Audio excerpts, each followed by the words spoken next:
Colonial power is a new concept. America is a loosely connected society.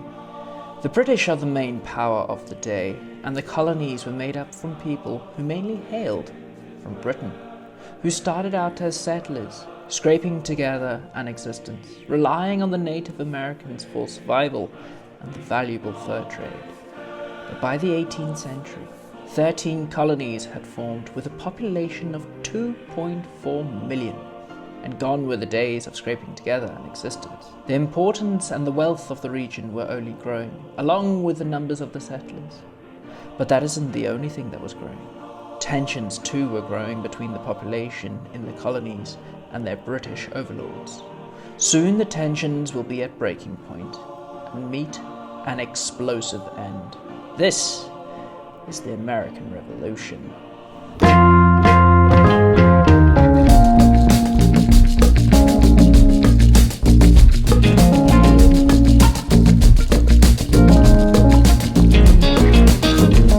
Hello and welcome to the channel. I am the Knight of History, and this is part number 1 of a 5-part series on the American story. This story has everything: revolution, independence, the horrors of the transatlantic slave trade, and thankfully, the abolition, creating the so-called land of the free and the home of the brave. So, I hope that you enjoy this series. Please don't forget to like, comment, and subscribe.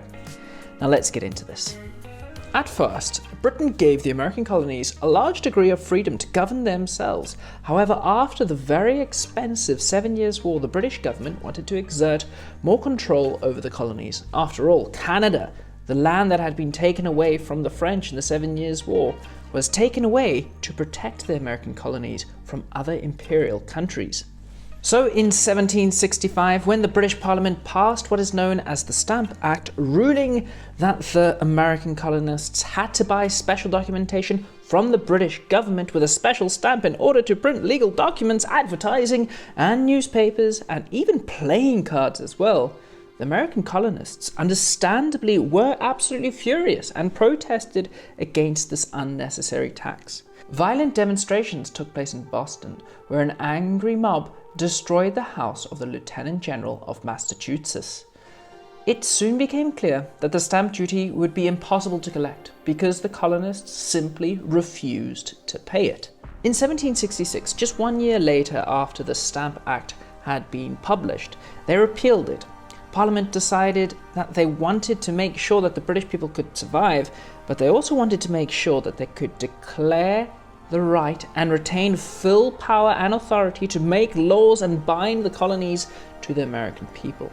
The following year, Parliament imposed a new custom duty on the American colonies on imports such as tea, glass, and paper.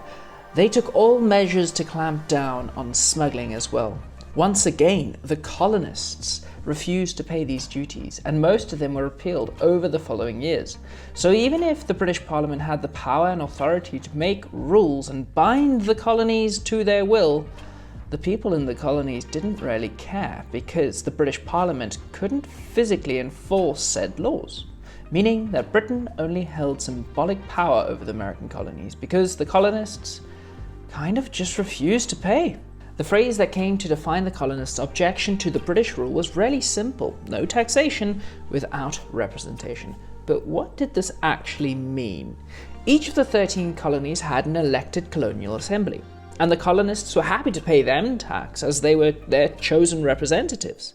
But the colonists had no representation in the British Parliament, so colonists simply believed that Parliament had absolutely no right to actually tax them. Quickly, it was obvious that the strongest opponents to the British rule in the colonies were in Boston, Massachusetts.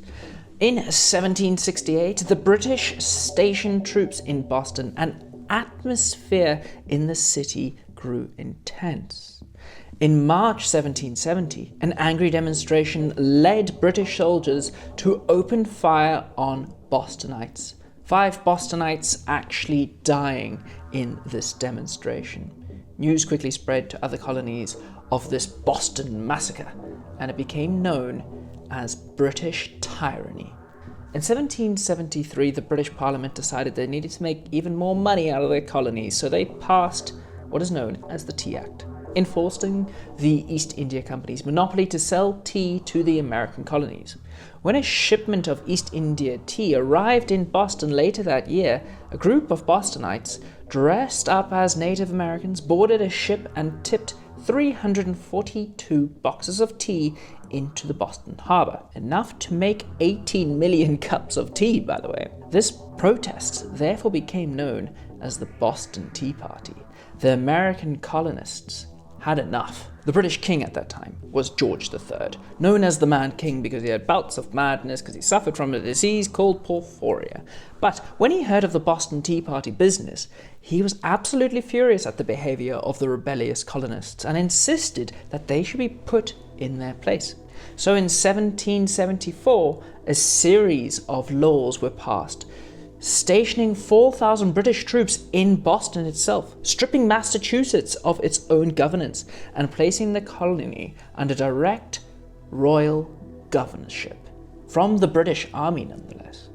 Colonists' ideas became increasingly polarized, and they began splitting. Those who stood with Britain and the king became known as loyalists, and those who opposed the British rule in the colonies were known as the rebels. On the 19th of April 1775, a detachment of the British troops marched from Boston to find weapons in Lexington, a small village nearby. When this happened, the troops were stopped by the rebel militia, and the two sides actually began to fire upon each other. It was clear there was no stopping it. The American Revolution had just begun.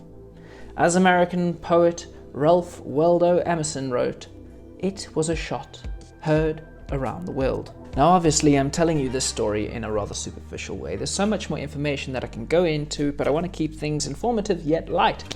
Just the stuff you need to know in essence. So, in 1774, delegates from 12 out of the 13 colonies met in a place called Philadelphia, then America's largest city, for the very first Continental Congress. This gathering saw colonies unite in opposition against their British rule for the very first time. Colonists who had previously seen themselves as Virginians, Pennsylvanians, or New Englanders started to call themselves a new word: Americans. At first, the rebels were fighting for their right not to be taxed by the British Parliament. But when a full-scale war became the harsh reality, some of the colonists began to argue that their future actually lay in separating from Britain. At the second meeting of the Continental Congress in July 1776, the delegates voted for complete independence from Britain. Thomas Jefferson, a well-read lawyer and plantation owner from Virginia, was elected to write the formal Declaration of Independence. The act was approved by the Congress on the 4th of July, 1776. To this day, Americans celebrate their independence every single year on the 4th of July as the birth of their nation. According to the Declaration of Independence, the 13 colonies were to become part of a new country, the United States of America. But it would take 6 hard, long, bloodshed years to make this declaration a reality. So join us next time when we dive into the depths of the American War of Independence. Thank you so much for watching. Please don't forget to like, comment, and subscribe. The more you know.